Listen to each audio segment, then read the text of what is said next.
स्वामी दादा छेजी वंदनामी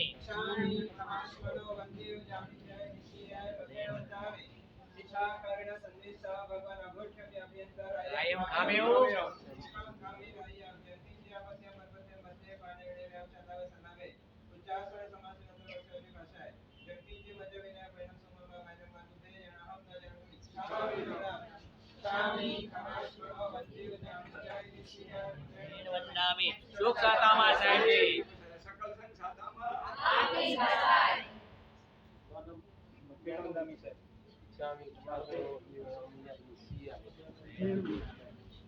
स्वामी खमासनो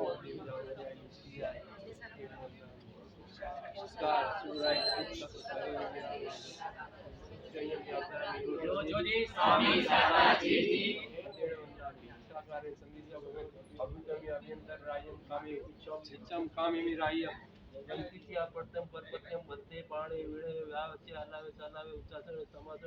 अंतर भाषा ओरी भाषा गंकिती मध्य विणम परिणम सुडुंबा वारंबा तुपे जाणो माम न जाणो स्वामी वासो वंदे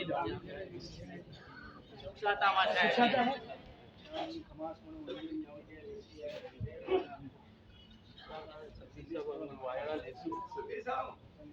स्वामी खमासनो वन्य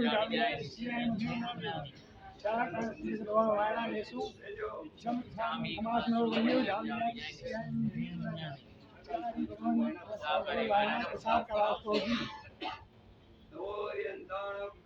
नमो सिद्धाणं नमो आर्याणं नमो वचायाणं नमो लोये सर्वसाहणं येषु पंच नमोकारो सर्वभावपणासनो मंगलाणं च सर्वेषां परमं भूय मंगलम् ओंकार बिंदु संयुक्तं नित्यं ध्यायन्ति योगिनः कामदं मोक्षदं चैव ओंकाराय नमो नमः अज्ञानातिमिरान्धानां ज्ञानाञ्जनशलाकया नेत्रमुन्मीलितं येन तस्मै श्री गुरवे नमः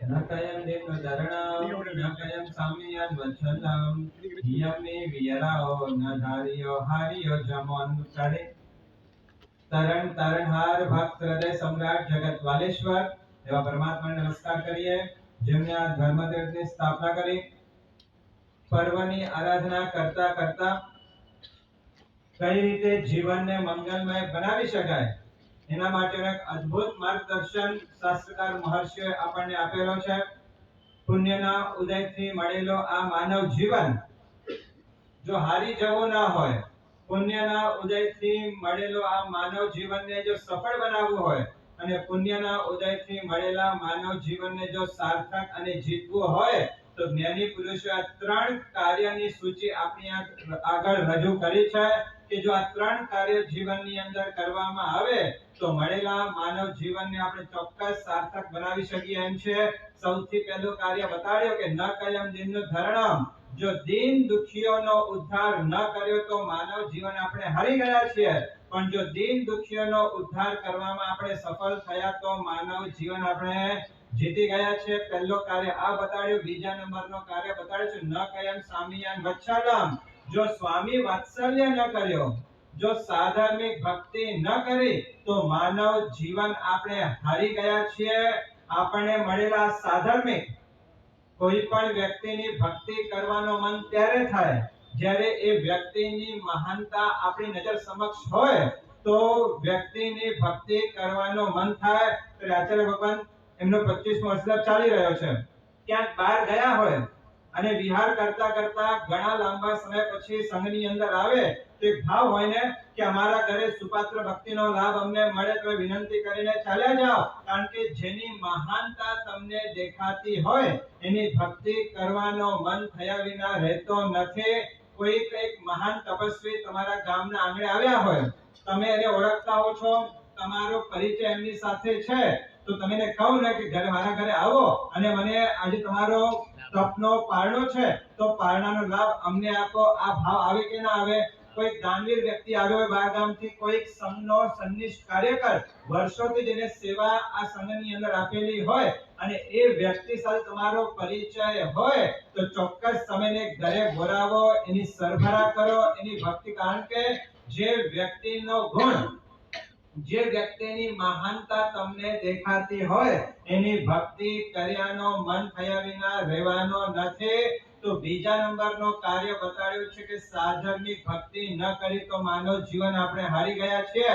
તો એક સાધર્મિક એટલે શું? સાધર્મિક કોને કહેવાય? તો જે વિતરાગ તીર્થંકર પરમાત્માને હું ભજું છું એવા તીર્થંકર પરમાત્માને એ વ્યક્તિ પણ જો ભજતો હોય, જે પંચ મહાવ્રતધારી ગુરુ ભગવંતને હું શ્રદ્ધાથી માનું છું, શ્રદ્ધાથી સ્વીકારું છું, એ પણ એક સંસારના ત્યાગી પંચ મહાવ્રતધારી ગુરુ ભગવંતને શ્રદ્ધાથી માને છે, જે વિતરાગ પરમાત્માના ધર્મને હું ફોલો કરું છું, એ જ તીર્થંકર પરમાત્માના ધર્મને એ વ્યક્તિ પણ ફોલો કરે છે, જે નવકાર મંત્રને હું શ્રદ્ધાથી સ્વીકારું છું, એ જ નવકાર મંત્રને એ પણ વ્યક્તિ શ્રદ્ધાથી સ્વીકારે છે. એવો કોઈ પણ વ્યક્તિ એ મારો સાધર્મિક કહેવાતો હોય છે. ને આવા સાધર્મિકની ભક્તિ જો મારા માનવ જીવનને સાર્થક અને સફળ કરવું હોય તો સાધર્મિક ભક્તિ કર્યા વિના મારો માનવ અવતાર સફળ નહીં થાય. જો તમને ખબર છે કે આ મારો દીકરો છે, આ મારા માતા પિતા છે, આ મારો ભાઈ છે, આ મારી બહેન છે, જ્યાં મારાપણાનો ભાવ છે, ત્યાં કોઈ દિવસ કોઈ ગુરુ ભગવાનને પ્રેરણા કરવી પડી છે કે તમારા જે પોતાના સ્નેહી સ્વજનો છે એની ભક્તિ કરજો? ક્યારે ગુરુ ભગવાનને કહેવું પડ્યું કે તમારો દીકરો છે એને બરાબર સારામાં સારી એની ચિંતા કરજો, સારામાં સારું ભોજન કરાવજો, સારામાં સારા કપડાં પહેરાવજો, માંદો પડે તો એની ટ્રીટમેન્ટ કરજો? ક્યારે કહેવું પડે છે? સહજ થઈ. કેમ? કેમ કે ત્યાં મારાપણાનો ભાવ છે.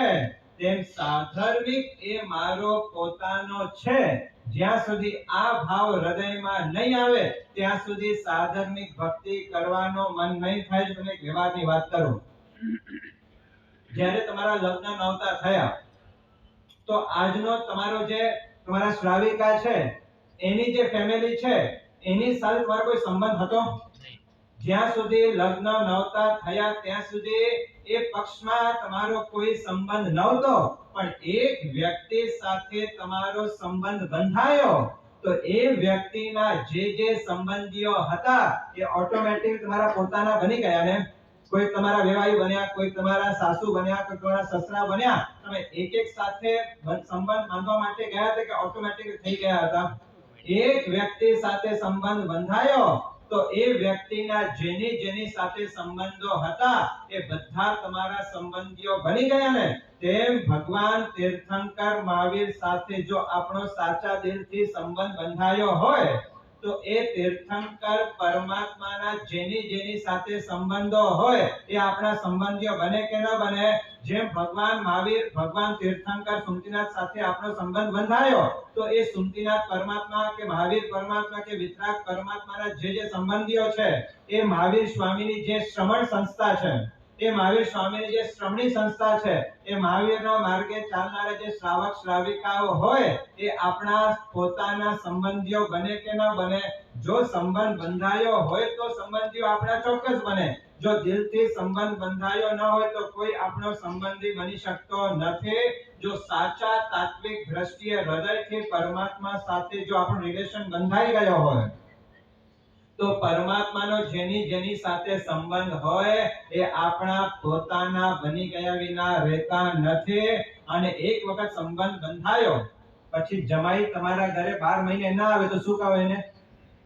કે શું ભાઈ શું વાત છે, 12 મહિના થયા ઘરે આવ્યા નથી, ક્યારેક ઘરે આવો અને અમને ભક્તિ કરવાનો મોકો આપો. તમારા કોઈ વેવાઈ હોય, તમારા કોઈ સાસુ હોય, તમારા સસરા હોય એ ઘણા દિવસોથી તમારા ઘરે ન આવે, તમે ફરિયાદ કરો ને કમ્પ્લેન્ટ કરો કે શું થયું છે, ક્યારેક તો આવો અને અમને ભક્તિ કરવાનો અવસર આપો. આ વાત તમે કહો છો ને તેમ સાધર્મિક 12 મહિનાની અંદર સાધર્મિક જો 4 દિવસ પણ આપણા ઘરે ન આવે તો ક્યારે કહેવાનું મન થયું કેમ ભાઈ દેખાતા નથી, ક્યારેક તો આવો અને અમને સાધર્મિક ભક્તિ કરવાની તક આપો. આ ભાવ કેમ જાગતા નથી? વિચારો, પર્યુષણ પર્વના માત્ર 5 કર્તવ્યો જ બતાડ્યા છે. એ 5 કર્તવ્યમાં એક કર્તવ્ય સાધર્મિક ભક્તિનો બતાડ્યો છે. જે 11 વાર્ષિક કર્તવ્ય જે શ્રાવકના બતાડ્યા છે કે વર્ષ દરમિયાન આ કર્તવ્ય તમારે અદા કરવાના છે, એ 11 કર્તવ્યોની અંદર પણ એક કર્તવ્ય સાધર્મિક ભક્તિનો બતાડ્યો છે. જે 6 દૈનિક કર્તવ્ય બતાડ્યા છે કે શ્રાવકે રોજ દૈનિક નિત્ય પોતાના જીવનની અંદર આ 6 કર્તવ્યો અદા કરવાના છે. એ 6 કર્તવ્યમાં પણ એક કર્તવ્ય શુભ પાત્ર દાનમ, ત્યાં પણ સાધર્મિક ભક્તિનો મહિમા બતાડ્યો છે. દરેક જગ્યા ઉપર જ્યાં સાધર્મિક ભક્તિનો મહિમા બતાડ્યો છે, જો આ સાધર્મિક ભક્તિ આપણે ન કરી તો આ માનવ જીવન આપણે હારી ગયા છીએ. સાધર્મિક એટલે 3 લોકના નાથ તીર્થંકર પરમાત્માએ સ્થાપિત કરેલો જે ધર્મ શાસન છે, એ ધર્મ શાસનને ચલાવનારા સંઘના મેમ્બર્સ છે. અને આવા સાધર્મિકમાં કોઈક સાધર્મિક આપણને જો ખબર નથી કયા વ્યક્તિની અંદર કઈ મહાનતા છુપાયેલી છે, આપણને ખબર નથી. અત્યારે સામાન્ય વ્યક્તિ દેખાવનારો વ્યક્તિ પણ આવતીકાલે કયા પદ ઉપર પહોંચે આપણને ખબર નથી. બની શકે કોઈ તીર્થંકરનો આત્મા હોય, બની શકે કોઈ ગંધર્વનો આત્મા હોય, બની શકે કોઈ સિદ્ધનો આત્મા હોય, બની શકે કોઈ મહાન પ્રભાવક આચાર્યનો આત્મા હોય, અને એવોની ભક્તિ કરતા કરતા ક્યાંક 2 ઊંચા જીવ આવી જાય, આપણો જીવન ધન્ય બની ગયા વિના રહેતો નથી. અનેક વ્યક્તિઓની ભક્તિ કરતા ક્યાંક 2 વ્યક્તિઓ જો એવા ઊંચા આવી જાય અને એની ભક્તિ જો દિલથી થઈ જાય, તો આ માનવ જીવન આપણો ધન્ય અને સફળ બન્યા વિના રહેતો નથી. તમે તમારા પુરુષાર્થ દ્વારા, તમે તમારા આરંભ સમારંભ દ્વારા જે સંપત્તિ પ્રાપ્ત કરો છો, એ સંપત્તિ જો સાધર્મિકની ભક્તિમાં ન વપરાય, સાધર્મિકના ઉત્થાનમાં ન વપરાય, તો સમજો કે તમને મળેલી એ લક્ષ્મી એ સૌભાગ્ય લક્ષ્મી નથી, એ મહાલક્ષ્મી નથી, એ આસુરી લક્ષ્મી છે, જે તમને ભવ અટવીની અંદર ભમાડી દેશે. એક દિવસમાં એક સાધક, જો સાધુ સાધુ કદાચ રોજ તમારા ઘરે ન પણ આવી શકે, દરરોજ દર વખતે સંઘની અંદર સાધુ કે સાધ્વીજી હોય એવો નિયમ નથી, ક્યારેક ન પણ હોય, પણ સાધર્મિક તો રોજ અહીંયા જ રહે છે ને. રોજ એક સાધર્મિકના પગલા મારા ઘરે થવા, તમને ખબર છે ને, આ સજ્જન મંત્રી કોણ? જેમને ગિરનાર તીર્થનો જીર્ણોદ્ધાર કરાવીને જેને કર્ણ વિહાર પ્રસાદ નામ જેને આપ્યો, એ સજ્જન મંત્રીની વાત આવે છે કે કોઈ સાધર્મિકના ઘરે કોઈ કામકાજ માટે ગયા હશે, અને સાધર્મિક પોતે કોઈક અશુભ કર્મના ઉદય દુખી અવસ્થાની અંદર જીવન જીવતા હતા, પણ સજ્જન મંત્રી ગયા ત્યારે સજ્જન મંત્રીને એક આંગણાની અંદર સોના હીરાના ઢગલા દેખાય છે, જે આ સામાન્ય સાધર્મિકને દેખાતા નહોતા. અને એ વખતે સજ્જન મંત્રી કહે છે કે આપ શું આવી ગરીબ અવસ્થામાં રહો છો? આ ઢગલા અહીંયા પડ્યા છે, અમને દેખાતા નથી પણ મને દેખાય છે, લઈ લો. એક પુણ્યશાળી વ્યક્તિ આવ્યો જેને કોલસા દેખાતા હતા, પણ સજ્જન મંત્રીને એની અંદર એ સોના અને હીરાના ભંડાર દેખાતા. એક સાધર્મિકની આ તાકાત છે. ક્યારેક પુણ્યશાળી વ્યક્તિના પગલા ઘરની અંદર થઈ જાય, એવો એકે દિવસ ન જવું જોઈએ કે જ્યાં એક સાધર્મિક આપણા ઘરે ના આવતા. એમ જો અત્યારે મુલંડ પૂર્વની અંદર 151 જેટલા વર્ષિત આપના આરાધકો છે. સવારના સંગે ખૂબ સરસ વ્યવસ્થા કરી છે કે સવારનો પારણો એ સંઘના રસોડે બધા તપસ્વીઓ આત્મા કરે છે. સાંજ માટે માત્ર વર્ષી તપની વાત નથી, જ્યારે પણ તમારે ત્યાં આવા કોઈ મોટા તપસ્વીઓ તપ કરતા હોય ત્યારે સામેથી એમની પાસે જાઓ, વિનંતી કરો કે પારણાનો લાભ અમને અમારા ઘરે આપજો. આ શું થયું? સાધર્મિક ભક્તિ છે. પુણ્યશ્રવક આ કામ કરતા હતા ને, પોતાના ઘરે માત્ર 2 જ વ્યક્તિઓ જમી શકે એટલી આવક, એટલી ઇન્કમ, પણ એની વચ્ચે પણ રોજ એક સાધર્મિકને ઘરે પ્રેમથી લઈ જઈને પ્રેમથી એની ભક્તિ કરતા હતા. કારણ કે સમજે છે કે સાધર્મિક ભક્તિ ન કરી તો આ માનવ જીવન હારી ગયો છો. તમારે ત્યાં પણ કોઈક મહેમાનો આવે, કોઈ મારા સાહેબને મળવા માટે આવે ત્યારે સામેથી, અને કદાચ કોઈ ન પણ આવે, કોઈ ગામની અંદર તો કેટલાય સાધર્મિકો રહે છે, કોઈ તપસ્વી છે, કોઈ સ્વાધ્યાય પ્રેમી છે, કોઈ વૈયાવટ પ્રેમી છે, કોઈ દાનવીર છે, આવા વ્યક્તિઓને વિનંતી કરો કે અમારા ઘરે આવવાનો, અને જે દિવસ સાધર્મિક આપણા ઘરે ન આવે ત્યારે સમજો કે આજનો દિવસ મારો વાંજ્યો ગયો છે, કોઈ સાધર્મિકનો લાભ મને મળ્યો નથી. સાધર્મિક ભક્તિનો મહિમા બતાડતા શાસ્ત્રની અંદર એક ઉલ્લેખ કર્યો છે, તરાજુ હોય ને, તરાજુ, એ તરાજુના બે પલ્લા હોય, એક પલ્લાની અંદર, બરાબર સમજો, એક પલ્લાની અંદર બધા ધર્મ મૂકી દો, જેટલો વૈયાવચનો હોય, દાનનો હોય, જે ભક્તિનો હોય, જે ધર્મ તમે કરો છો એક પલ્લામાં મૂકો, અને બીજા પલ્લામાં સાધર્મિક ભક્તિ મૂકો, તો શાસ્ત્ર એમ કહે છે કે સાધર્મિક ભક્તિનો પલ્લો નમી જશે. એટલો મહત્વ જે સાધર્મિક ભક્તિનો બતાડવામાં આવેલો છે. રોજ મારા જીવનમાં એકાદ વ્યક્તિને તો સાધર્મિક ભક્તિ થવી જ. ને આપણે સાધર્મિક ભક્તિ કોને માનીએ? સાધર્મિક ભક્તિ સ્વામી વાત્સલ્ય કોને કહીએ? આપણે વર્ષમાં એક વખત જમાડી દે એટલે સ્વામી વાત્સલ્ય થઈ ગયું, સાધર્મિક ભક્તિ થઈ ગઈ. એ તો સમૂહની અંદર બધા સાધર્મિકનો લાભ મળે માટે વર્ષ દરમિયાન ઓછામાં ઓછા એક વખત સ્વામી વાત્સલ્ય કે સાધર્મિક ભક્તિ કરવાની છે. પણ એ સ્વામી વાત્સલ્ય કર્યા બાદ આ શ્રાવકોનો કર્તવ્ય છે કે મારી આજુબાજુમાં કોઈ નબળો સાધર્મિક તો નથી ને, જે ધર્મનો આરાધક છે, જે ધર્મનો પરમ ભક્ત છે, જે દેવ ગુરુ તત્વને હૃદયથી સ્વીકારે છે.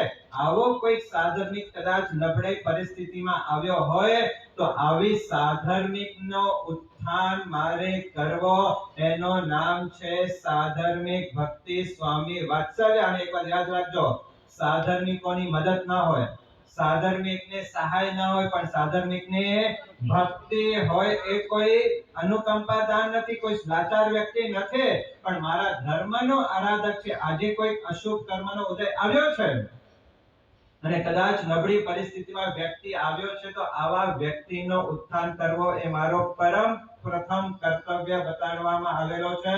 જ્યારે પણ સાધર્મિક ભક્તિની વાત આવે ત્યારે પુણ્ય શ્રાવક યાદ આવે વિના રહે નહીં. જ્યારે પણ સાધર્મિક ભક્તિની વાત આવે ત્યારે પેથડ શાહ મહામંત્રી યાદ આવ્યા વિના રહે નહીં. જ્યારે પણ સાધર્મિક ભક્તિની વાત આવે ત્યારે ઝાંઝણ શાહ એ પણ યાદ આવ્યા વિના રહે નહીં. જ્યારે સાધર્મિક ભક્તિની વાત આવે ત્યારે કુમારપાળ મહારાજા યાદ આવ્યા વિના રહે નહીં. અને જ્યારે સાધર્મિક ભક્તિની વાત આવે ત્યારે સોમચંદ શેઠ યાદ આવ્યા વિના રહે નહીં. વંથલી ગામની અંદર સૌરાષ્ટ્રનો એક ગામ જેને વંથલી કહેવાય છે, આ વંથલી ગામ એટલે ખ્યાલ છે તમને કોનો ગામ હતો? ભીમા સારથિયા.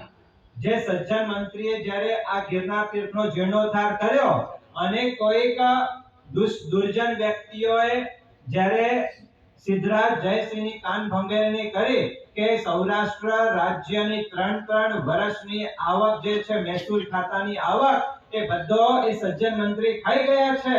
અને એ વખતે સજ્જન મંત્રી જે ગિરનાર તીર્થનો જીર્ણોદ્ધાર કરાવ્યો હતો, એ તીર્થોદ્ધાર કર્યા બાદ જ્યારે સજ્જન મંત્રી પર આફત આવી, એ વખતે સજ્જન મંત્રીને આફતમાંથી બહાર કાઢનાર ભીમા સારથિયા એ કયા ગામના હતા? એ વંથલી ગામના. એ જ વંથલી ગામના આ સૌચંદ શેઠ, ધર્મના પરમ આરાધક, પરમાત્માના પરમ ભક્ત અને કુશળ વેપારી, આ ધરતી ઉપર કોઠોની કોઠો એક ગામથી બીજા ગામે જઈને લખલૂટ સંપત્તિ કમાવી આવનાર આ સૌચંદ શેઠ હતા. અને દરિયાની અંદર એક પછી એક વહાણો છૂટતા જાય અને પરદેશમાં જઈને લાખોની કમાણી જે વહાણો કરી આવે, એના કુશળ વેપારી એટલે આ સૌચંદ શેઠ ધરતી અને દરિયા બંને ઉપર પોતાના વેપારનો સામ્રાજ્ય પાથરી દેનારા આ સૌચંદ શેઠના જીવનમાં એક ઘટના બની છે. જો કોઈના જીવનમાં પણ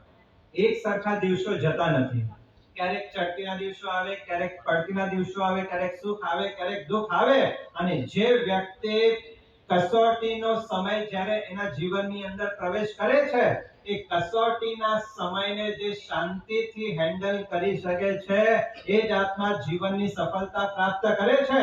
અને સૌચંદ શેઠના જીવનમાં એક ઘટના બની. 12 વહાણો એને તૈયાર કરાવ્યા છે. અને એક એક વાહનોની અંદર લાખોનો માલ એની અંદર ભર્યો છે અને 12 વાહનો એ ફોરેનમાં વિદેશમાં જઈને વેપાર માટે છૂટ્યા છે. એક એક વાહનની અંદર લાખોનો મિલકત માલ ત્યાં ભરેલો છે અને વાહનો છૂટ્યા અને આ તો દરિયાની મુસાફરી છે.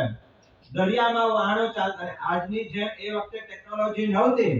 એક દેશથી બીજા દેશમાં જ્યારે વાહનો દ્વારા માલ પહોંચાડવો હોય દિવસોના દિવસો પસાર થઈ જાય અને દરિયાની અંદર વાહનો છૂટ્યા છે અને વાહનો દરિયાની મુસાફરી કરતા અચાનક દરિયામાં તોફાન જાગ્યો અને એ વખતે શડવાળા વાહનો હતા એ શડ કામ કરતા બંધ થયા. વાહનો હાલન ડોલન થઈ રહી છે અને આવી પરિસ્થિતિમાંથી સૌચંદ શેઠના 12 વાહનો પસાર થઈ રહ્યા છે. જો કુશલ નાવિક નહીં હોય તો બધો જ માલ પાણીમાં ગરકાવ થઈ જશે અને એમ કરતા તોફાન જાગ્યો છે. નિયત સમય જે વાહનો પાછા આવવા જોઈએ એ નિયત સમયે વાહનો પાછા આવતા નથી. 1 દિવસ થયો, 2 દિવસ થયા, 4 દિવસ, 5 દિવસ પસાર થયા, કોઈ સમાચાર નથી કે વાહનો કેમ આવ્યા નથી. અને એ સાંજ પડતા એક સમાચાર ફેલાણા કે આજથી 10 દિવસ પહેલા દરિયાની અંદર ભયંકર તોફાન આવ્યો અને તોફાનની અંદર ભલભલા વેપારીઓના વાહનો એ સમુદ્રની અંદર ડૂબી ગયા છે, ગરકાવ થઈ ગયા છે. આ સમાચાર ફેલાણા અને એ સમાચાર ફેલાતા સૌચંદ શેઠે પણ જે માલ ભર્યો હતો ને, અને જો તમને બધાને ખ્યાલ કે વેપારી હોય ને, વેપારી લગભગ બીજા પાસેથી પૈસા લઈને ઉધાર કરીને વેપારનો વિસ્તાર કરતા હોય છે અને સૌચંદ શેઠે પણ બીજા બધા વેપારી પાસેથી પૈસા લીધેલા છે ઉધારીમાં અને એના દ્વારા વાહનો ચલાવ્યા છે. પણ જ્યાં સમાચાર ફેલાણા કે સૌચંદ શેઠના 12 વાહનો પાણીની અંદર ડૂબી ગયા છે, ગરકાવ થઈ ગયા છે, સૌચંદ શેઠ કડકા થઈ ગયા છે. જે હકીકતમાં કંઈ થયું નથી પણ માત્ર સમાચાર વહેતા થયા છે. જેવા સમાચાર વહેતા થયા એટલે લેણદારોને વિચાર થયો કે અમે પણ પૈસા આપ્યા, જલ્દી જાઓ અને પાછા લઈ આવો. એટલે લેણદારોની એક મોટી લાઈન સૌચંદ શેઠના ઘરના આંગણે આવીને ઊભી રહી ગઈ છે. સૌચંદ શેઠ પોતે ખાનદાન છે, ખાનદાની વ્યક્તિ છે. જે લેણદારો આવતા ગયા એની પાસે જે કંઈ હતો, ક્યાંક રોકડ નાનો હતો, ક્યાંક અલંકારો હતા, ક્યાંક દાગીના હતા, ક્યાંક પ્રોપર્ટી હતી, એ આપતા લેણદારોનો જે માથા ઉપર ઋણ છે ઋણમાંથી મુક્ત થતા ગયા અને એમ કરતા ઘટના એવી બની કે સૌચંદ શેઠ ખાલી થઈ ગયા છે. ઘરની અંદર હવે કાંઈ રહ્યો નથી કે જે આપીને પોતાનો દેવો ચૂકતો કરી શકે.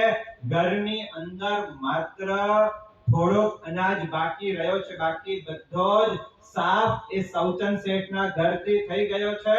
અને આમ કરતા બાજુના ગામમાં એક સૂરજમલ નામનો ઠાકોર હતો. એ ઠાકોર પાસેથી એ જમાનામાં સૌચંદ શેઠે લાખ રૂપિયા વેપાર માટે લીધેલા હતા અને એ ઠાકોરને પણ સમાચાર મળ્યા કે સૌચંદ શેઠના વાહનો ડૂબી ગયા છે, સૌચંદ શેઠ હવે ઉઠવાની તૈયારીમાં છે.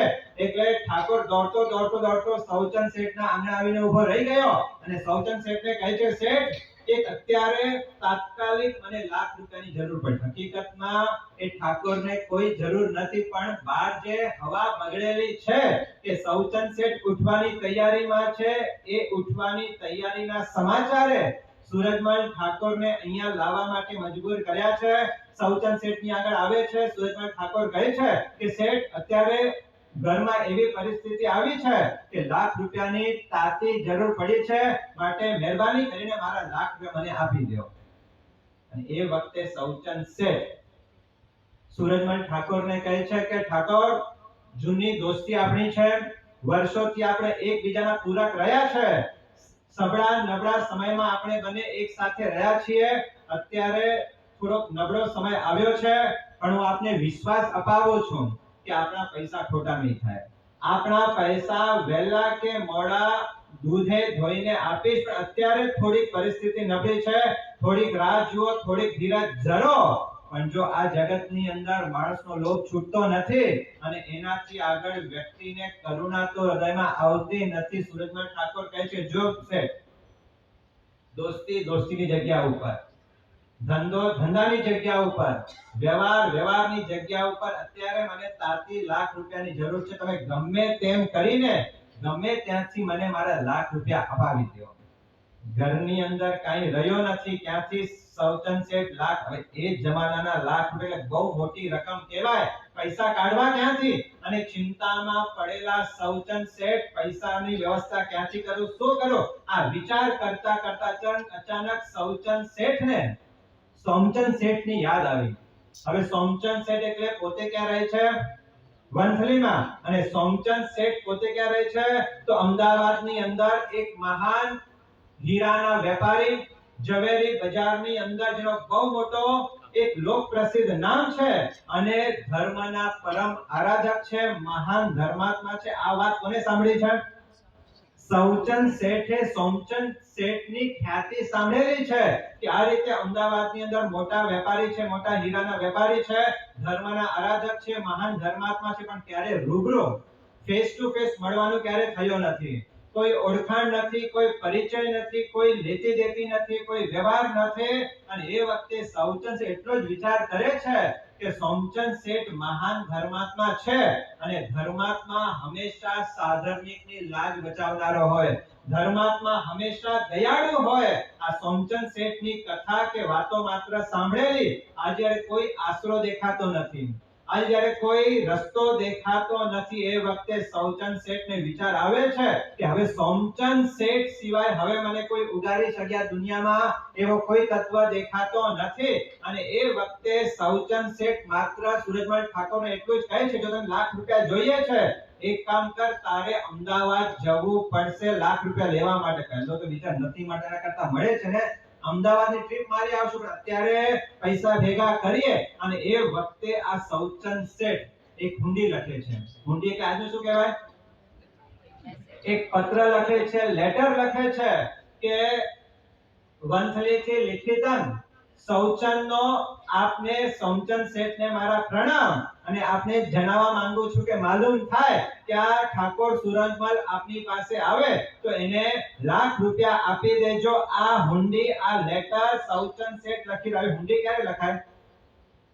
કે જ્યારે સામે પાર્ટીમાં તમારા પૈસા જમા હોય ત્યારે હુંડી લખી શકાય, પણ પૈસા જ્યારે જમા ન હોય તો હુંડી લખી કેવી રીતે શકાય? પણ સૌચંદ શેઠને આજે બીજો કોઈ રસ્તો દેખાતો નથી, એટલે ન છૂટકે સૌચંદ શેઠને એક શ્રદ્ધા છે કે સોમચંદ શેઠ એટલે મહાન ધર્માત્મા છે, સોમચંદ શેઠ એટલે સાધર્મિક ભક્તિ કરનારા વ્યક્તિ છે, અને ચોક્કસ મને એ મુશ્કેલીમાંથી મને ઉગારશે. આ ભાવ સાથે હુંડી લખે છે. અને લખતા લખતા ક્યાંક એક મનમાં વિચાર આવે છે કે હુંડી તો લખી રહ્યો છો, પણ મારો કોઈ વ્યવહાર નથી, મારી કોઈ લેતી દેતી નથી, મારા ત્યાં પૈસા કોઈ જમા નથી, હું શું લખું છું, કઈ ગડબડ થઈ ગઈ તો? અને વિચાર કરતા આંખમાંથી આંસુની ધારા નીકળે છે. અને જે પત્ર ઉપર હુંડી લખી રહ્યા છે એ આંસુની ધારા એ પત્ર ઉપર પડે છે, હજી સાઈ સુકાઈ નથી, એના ઉપર આંખના બૂંદ પડે છે અને અક્ષરો ભીના થઈ ગયા, અક્ષરો સ્પ્રેડ થઈ ગયા. અને આવા ભીંજાયેલા અક્ષરોની હુંડી સૌચંદ શેઠ સૂરજમલ ઠાકોરને લખી આપે છે, જાઓ અમદાવાદમાં જાઓ, તમારા પૈસા મળી જશે. અને સૂરજમલ ઠાકોર ઉપડ્યા છે અમદાવાદની અંદર. અમદાવાદમાં સોમચંદ શેઠની પેઢી ક્યાં છે, એડ્રેસ પ્રાપ્ત કર્યો અને પ્રાપ્ત કરીને પેઢી ઉપર ગયા. જ્યાં પેઢી ઉપર સૂરજમલ ઠાકોર જાય છે ત્યાં સોમચંદ શેઠનો જે દબદબો હતો, સોમચંદ શેઠની જે જાવ જલાલી હતી, એ જાવ જલાલી જોઈને સૂરજમલ ઠાકોર અંજાઈ ગયો. અને સૂરજમલ ઠાકોર સોમચંદ શેઠને કહે છે કે આ રીતે હું વંથલીના બાજુના ગામથી આવું છું, આ સૌચંદ શેઠે એક હુંડી લખી આપી છે, આપ વાંચો, લાખ રૂપિયા મને અત્યારે જોઈએ છે. હુંડી વાંચે છે સોમચંદ શેઠ.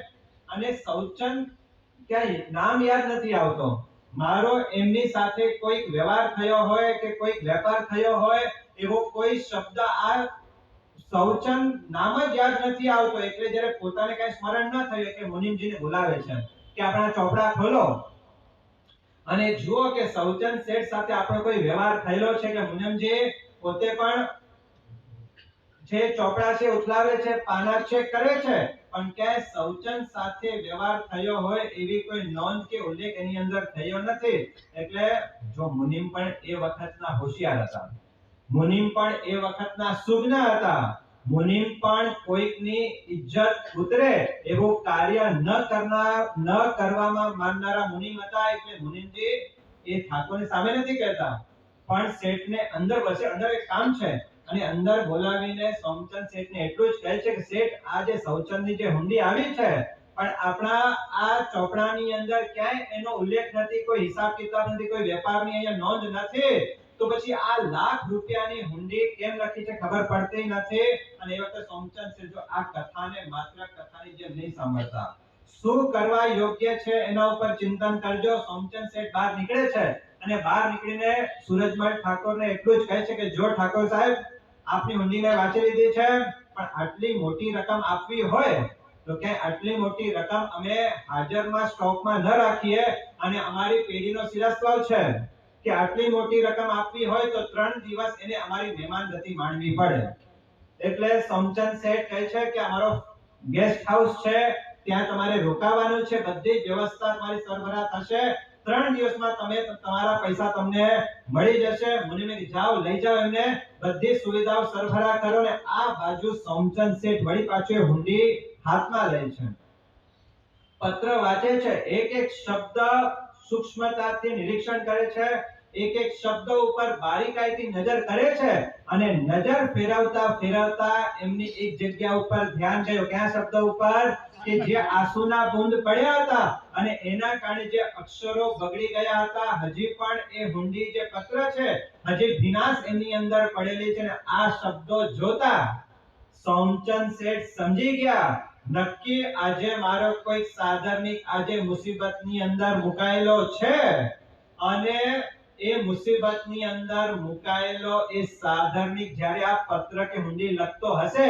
ત્યારે એના આંખમાંથી કેવા દળદળ આંસુની ધારા વહેતી થઈ ગઈ હશે, એના અંતરમાં કેટલી વ્યથા હશે કે એ વ્યથા સાથે એમને મને હુંડી લખી છે, વેપાર નથી, વ્યવહાર નથી, છતાં પણ એ વ્યક્તિએ જો મારા નામથી હુંડી લખી છે, આજે મારો સાધર્મિક કોઈ મુસીબતની અંદર મુકાયેલો છે, આજે મારો સાધર્મિક ક્યાં ચિંતાની અંદર ડૂબેલો છે, અને આવા સાધર્મિક માટે હું જો કંઈ કરી શકતો ન હોઉં તો મને મળેલો આ માનવ જીવન નકામો છે, અને મને મળેલી આ સંપત્તિ પણ નકામી છે. અત્યારે મારી પાસે સગવડ છે, અને મારો સાધર્મિક જ્યારે આજે મુસીબતમાં છે, ત્યારે સાધર્મિકની મુસીબતને દૂર કરવી એ મારો પહેલો ધર્મ બની જતો હોય છે.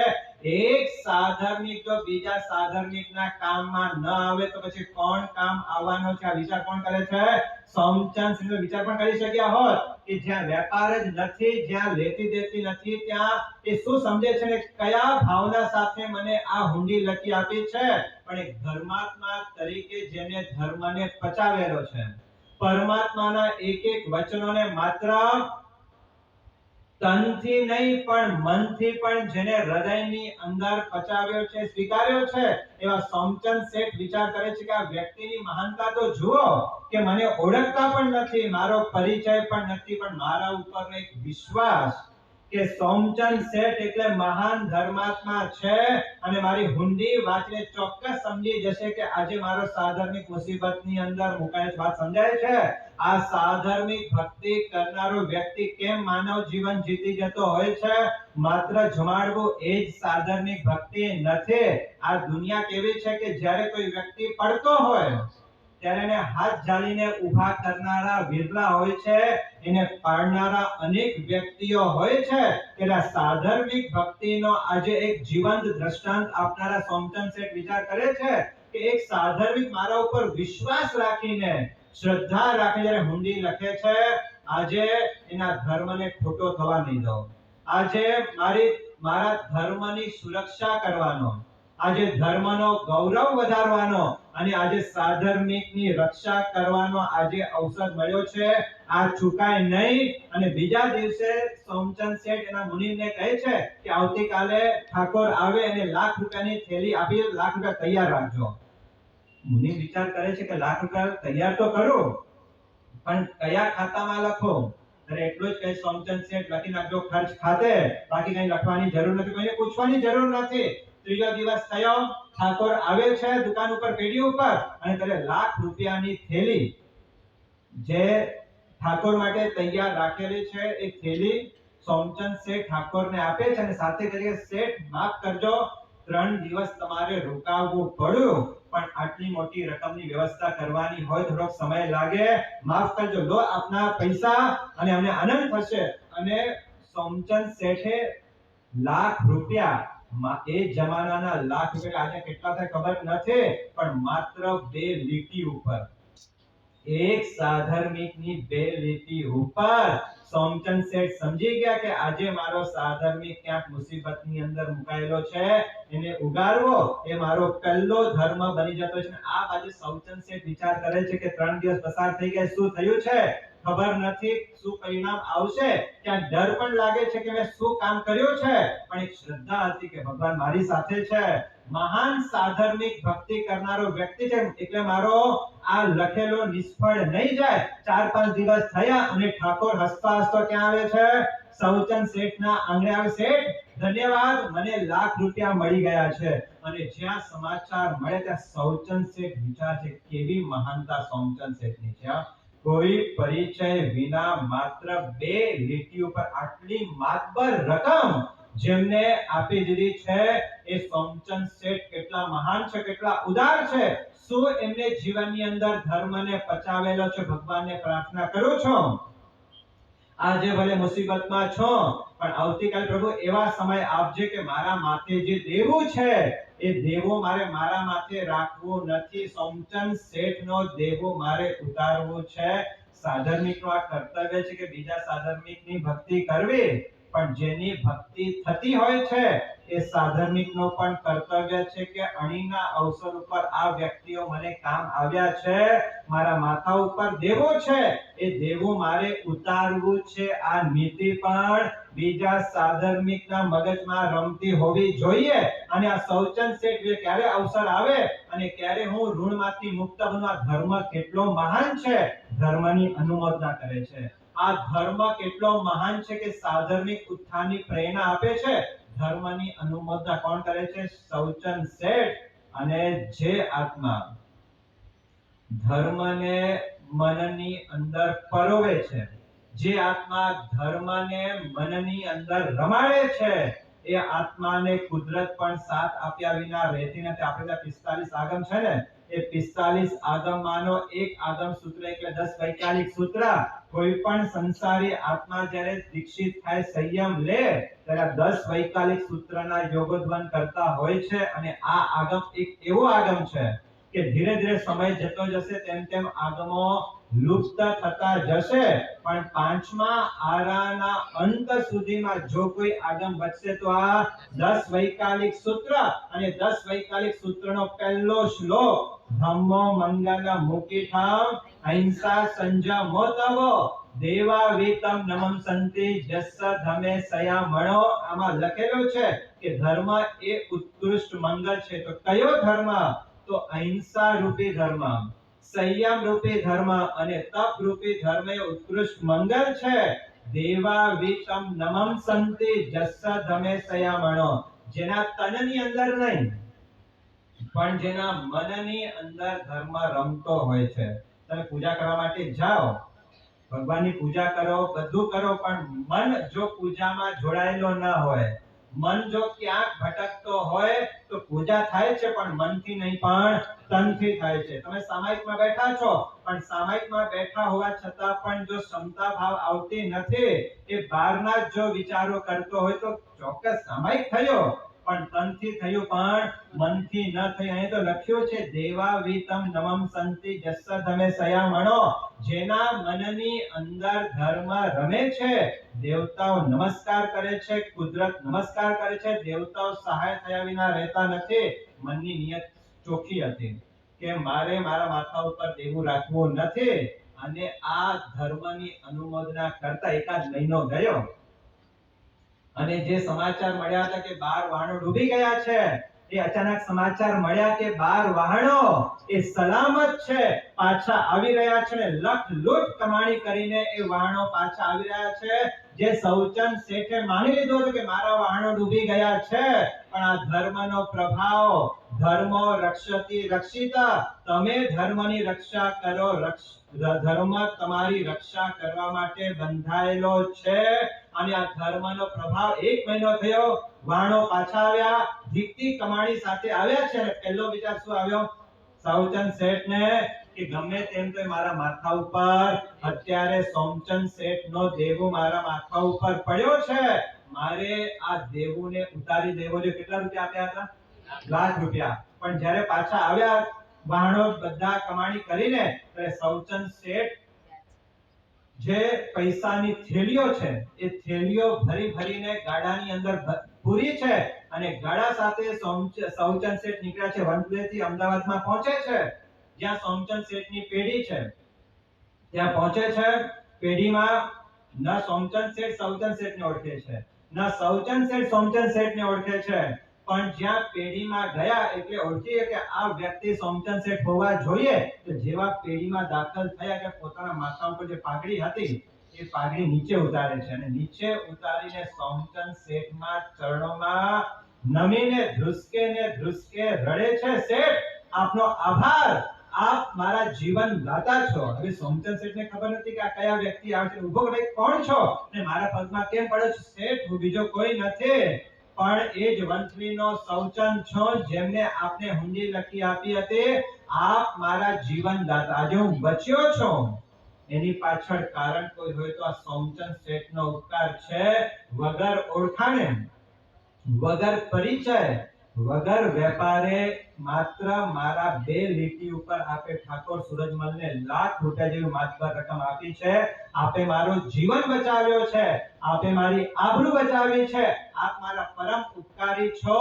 અને ઉપકારોનો સ્મરણ પહેલા પણ કીધું છે, કૃતજ્ઞ નાસ્તિ લખ્યું છે ને કે જે વ્યક્તિ કૃતજ્ઞ હોય એનો કોઈ પ્રાયશ્ચિત નથી. તમારા ઉપર જેમને ઉપકાર કર્યા છે, જે વ્યક્તિ ઉપકારીને ભૂલી જાય એનો કોઈ પ્રાયશ્ચિત નથી, એનો કોઈ ઉલ્લેખ નથી.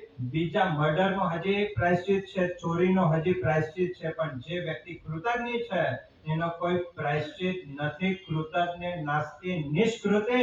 પણ આપ મારા પરમ ઉપકારી છો. અને ઉપકારનો કૃતજ્ઞતા ભાવ વ્યક્ત કરતા એ સૌચંદ શેઠ થેલીઓ કાઢતા જાય છે અને સોમચંદ શેઠની પેલી ઉપર મૂકતા જાય છે. ત્યારે સોમચંદ શેઠ આ શું કરી રહ્યા છો? હું આપને ઓળખતો નથી. શું કહે છે? હું આપને ઓળખતો. શેઠ શું વાત કરો છો? જેને લાખ રૂપિયા મારા નામ ઉપર આપ્યા છો, આપે છો ઓળખતો નથી. જો શેઠ મારો નિયમ છે કે હું કદાચ ક્યારેક કોઈ સાધર્મિકની ભક્તિ કરું, એ સાધર્મિકની ભક્તિ કર્યા પછી હું ભૂલી જતો હોઉં છું કે મેં શું કાર્ય કર્યા છે. હું આપને ઓળખતો નથી. ભલે આપ નથી ઓળખતા, પણ હું આપને મારો પરિચય આપું છું કે હું એ જ વંથલીનો સૌચંદ છો. અને આપે ઠાકોરને આ હુંડી મેં લખી આપી. એ હુંડીના બદલામાં આપે લાખ રૂપિયા આપ્યા છે. આજે મારો ઉપર આપો ઉપકાર છે. આજે હું દેવામાંથી કાંઈક છૂટવા માટે, મુક્ત થવા માટે માંગુ છું. આપ એનો સ્વીકારો. થેલીઓ કાઢતા જાય છે અને પેઢી ઉપર રાખી 3 લાખ રૂપિયા રાખી છે. કેટલા આપ્યા હતા? લાખ રૂપિયા. 3 લાખ રાખી. અને એ વખતે સોમચંદ શેઠ કહે છે, શેઠ જો હું આપણે પહેલા જ કીધું કે હું સાધનની ભક્તિ કર્યા પછી ભૂલી જાઉં છું, છતાં પણ આપે મને યાદ દેવરાવ્યો છે. તો આપ કહો છો કે મેં લાખ રૂપિયા આપ્યા હોય તો લાખના એટલા ન થાય. કદાચ લાખના વ્યાજ પણ ગણો તો એ લાખના વધુ તો 1.25 લાખ થાય, પણ આટલા થાય નહીં, મારાથી રખાય નહીં. એ વખતે સૌચંદ શેઠ કહે છે કે આપે લાખ આપ્યા છે એના બદલામાં નથી આપતો, પણ જ્યારે વ્યક્તિ સાધર્મિક મુસીબતમાં હોય, એ સાધર્મિકને મુસીબતમાંથી કેમ ઉગારવું એની જે આપે આંખો મારી ખોલી નાખી છે, એ જે ઋણ મારા માથે છે એ ઋણ ઉતારવા માટે આવ્યો છો. આપ સ્વીકાર કરો, મને શરમાવશો નહીં. બંનેની મહાનતા જુઓ. સોમચંદ શેઠની પણ મહાનતા. આટલા લાખ રૂપિયા આપ્યા બાદ પણ એને હું ભૂલી જતો હોઉં છું. અને સૌચંદ શેઠની મહાનતા કે મારા ઉપર જેને ઉપકાર કર્યો છે એને ભૂલાય નહીં. મારા ધર્મનો પ્રભાવ છે, મારા ધર્મના આ સિદ્ધાંતોનો પ્રભાવ છે, મારા સાધર્મિકનો પ્રભાવ છે કે જ્યારે એક વ્યક્તિ મુસીબતમાં હોય તમારે શું કરવું જોઈએ. આ મારી આંખ ખુલી છે, એના બદલામાં ઋણ ઉતારવા માટે આપું છું. લઈ લો, સ્વીકારો. પહેલા ના પાડે છે, પહેલા હા પાડે છે અને બંનેની વચ્ચે ઝઘડો થયો. ઝઘડો થાય વેપારની અંદર કોના માટે? લેવા માટે કે દેવા માટે? વ્યક્તિઓ પાર્ટનર્સની વચ્ચે ક્યારેક એક ડિસ્પ્યુટ થાય તો લેવા માટે ડિસ્પ્યુટ થાય, વ્યક્તિઓ કોર્ટના કચેરીમાં જાય, પણ અહીંયા બે વ્યક્તિઓનો ઝઘડો કોના માટે છે? દેવા માટે. જે સૌચન શેઠ કહે છે હું લઈ આવ્યો છું, પાછો લઈ જવાનો નથી. સોમચંદ શેઠ કહે છે કે મારો આ હકનો હું લેવાનો નથી. જ્યારે કોઈ રસ્તો નીકળતો નથી ત્યારે શું કરવું? એટલે એમની વાતો એ વખતે અમદાવાદનો મહાજનનો વર્ચસ્વ હતો એટલે મહાજનની પેઢી ઉપર એનો કેસ ગયો. મહાજન જે નિર્ણય કરશે અમને માન્ય છે અને એ વખતે સોમચંદ શેઠ પોતાનો કેસ દાખલ કરે છે કે આ રીતે હું મુસીબતમાં હતો અને એ વખતે સોમચંદ શેઠે એક હુંડી લખીને મેં લખી, એના ઉપર એને મને લાખ રૂપિયા આપ્યા છે. આજે એ ઉપકારનો બદલો વાળવા માટે આવ્યો છો. સોમચંદ શેઠને કહો કે લઈ લો. સોમચંદ શેઠ પોતાનો પક્ષ રજૂ કરે છે કે એક સાધર્મિક બીજા સાધર્મિકની ભક્તિ કરે એ તો એનો કર્તવ્ય છે, એમાં કઈ લેવા દેવાની બાબત ચાલતી નથી. મારે લેવા નથી. અમદાવાદ માને કે જો તમે બંને સમજી લો, રસ્તો કાઢો. સોમચંદ શેઠને કહે છે કે આપે આપ્યા છે તો આપ લઈ લો, અને સૌચંદ શેઠ કહે છે કે લાખ આપ્યા છે તો લાખના 1.25 લાખ, પણ 3 લાખ તો ન થાય. પણ કોઈ માનવા માટે તૈયાર નથી. અને ત્યારે અમદાવાદનો મહાજન નિર્ણય કરે છે જો હવે આપ માનતા નથી તો મહાજન જે નિર્ણય કરે તમારે સ્વીકારવો પડશે. મહાજને નિર્ણય કર્યો કે આ સંપત્તિ હવે સાધર્મિકની સંપત્તિ છે, સાધર્મિક ભક્તિ માટે આ સંપત્તિ વપરાઈ હતી. તો અમદાવાદ મહાજન નિર્ણય કરે છે કે હવે આ સંપત્તિનો ઉપયોગ ક્યાં કરવો?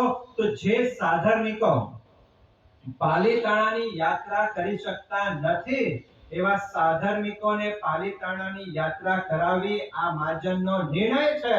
અને એના પછી જે પૈસા વધે એનાથી શત્રુંજય તીર્થ ઉપર તમારે એક ટૂંકનો નિર્માણ કરવાનો, જેનું નામ સવા સોમાની ટૂંક રાખવામાં આવશે. અને સોમચંદ શેઠ અને સૌચંદ શેઠે આ વાતને માન્ય કરી સંઘ કાઢ્યો. સંઘ જ્યારે શત્રુંજય તીર્થ ઉપર પહોંચ્યો ત્યારે સાધર્મિકોને કીધું, ભાવિકોને કે જો આપ ઉપર પહોંચ્યા છો, જેટલા તમારે ભક્તિ કરવી છે, જેટલી પુષ્પ પૂજા કરવી છે, બધા પુષ્પો લઈને તમારે કાંઈ ચૂકવવાની જરૂર નથી. આ લાભ અમને આપજો.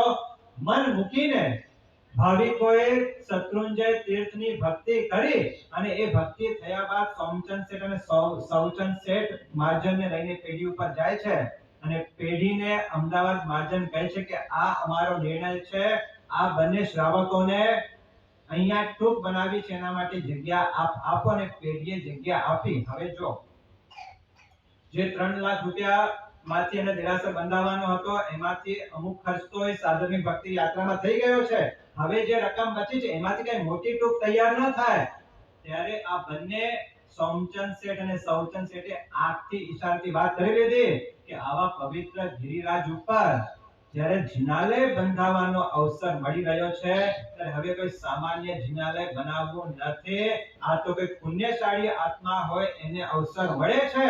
અને એ વખતે એ બંને શેઠિયાઓ મળીને જે જિનાલય નિર્માણ કરે છે. આજે આપણે તલેટી ઉપર કે થોડા દૂર હોઈએ ને અને આપણને જે દેવી દેખાય છે એ કઈ આને ભગવાનની છે? આ સવા સોમની ટૂંક છે.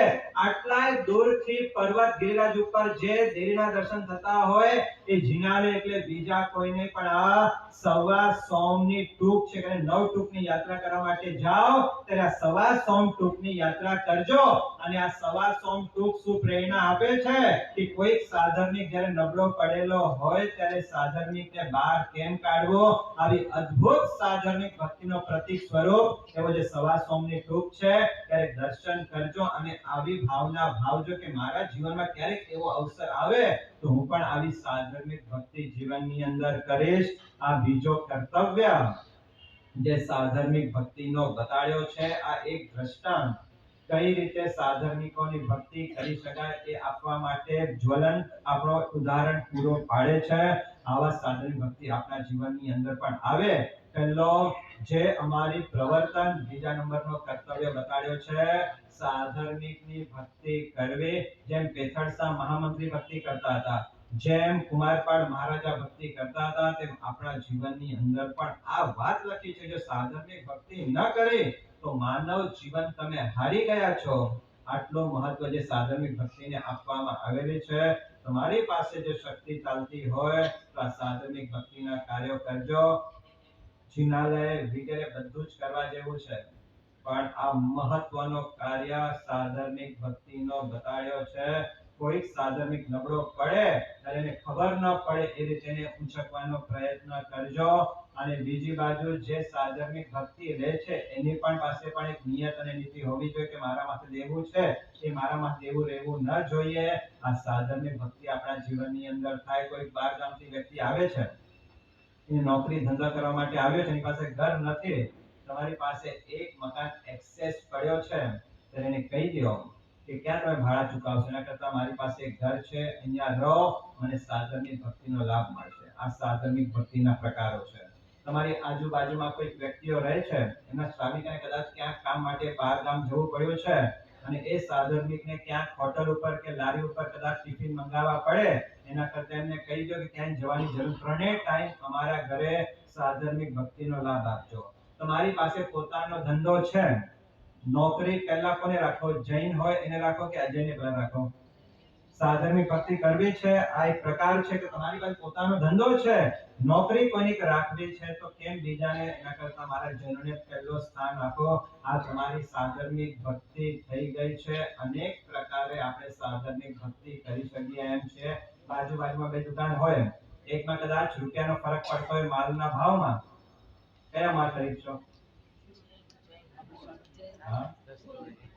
જો આ વિચારધારા હોય કે કદાચ એ વ્યક્તિ માલનો વધારે કિંમત લે છે પણ આખરે મારો સાધર્મિક છે, આખરે મારો સાધર્મિક સુખી થશે તો મારા સંઘને લાભ થશે, જો ઘટાડવું હોય તો મારા સાધર્મિકને કેમ ન ઘટાડવો? આ વિચારધારા સાથે મારે સાધર્મિક ભક્તિ કરવી છે.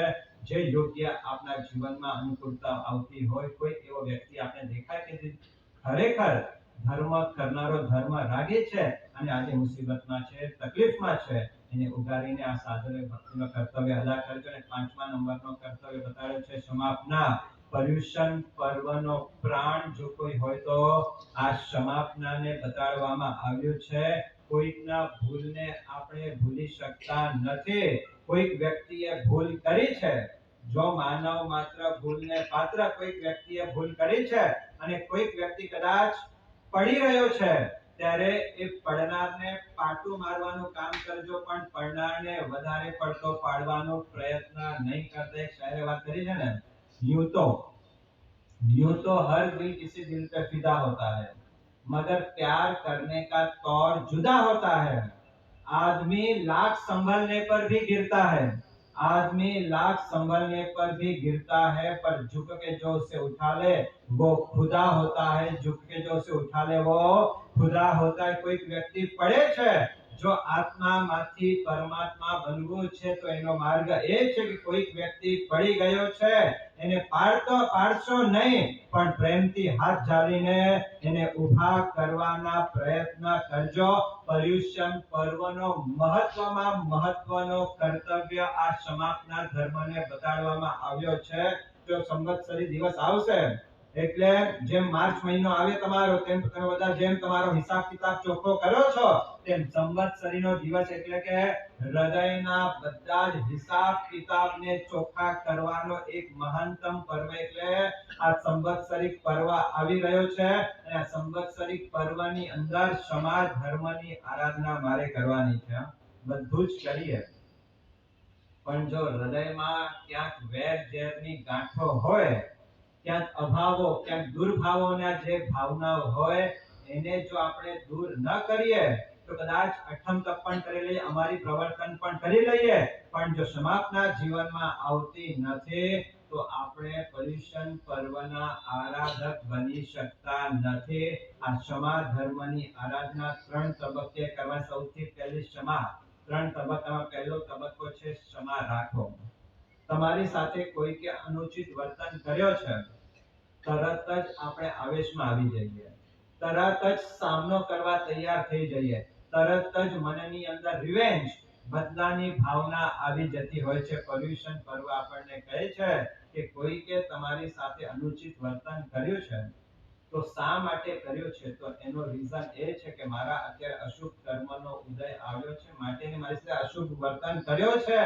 અત્યારે પર્યુષણ પર્વ આવ્યો છે, મારે ક્ષમા રાખવી છે. પહેલો તબક્કો ક્ષમા રાખો. બીજો તબક્કો બીજા કોઈની ભૂલ નથી, પણ તમારી પોતાની ભૂલ છે. તમે આવેશમાં આવી ગયા, તમે ઉતાવળ કરી નાખી અને તમે કોઈની સાથે અયોગ્ય બિહેવ કર્યો છે, અનુચિત વર્તન કર્યો છે. એ વખતે તમને ખબર ન પડી, પણ પછી તમને ખ્યાલ આવ્યો કે ના, ભૂલ તો મારી હતી. હવે પર્યુષણ પર્વના મોટા દિવસો ચાલી રહ્યા છે, મારી ભૂલ છે, તો મારે ભૂલને મારે સ્વીકારી લેવી જોઈએ અને જેની સાથે મેં અનુચિત વર્તન કર્યો છે એની સાથે મારે પ્રેમથી ક્ષમાપના મિચ્છામિ દુક્કડમ લઈ લેવો જોઈએ. જો આ કરવા માટે ક્યારેક મન તૈયાર પણ થાય, પણ શું આપણે અટકાવે?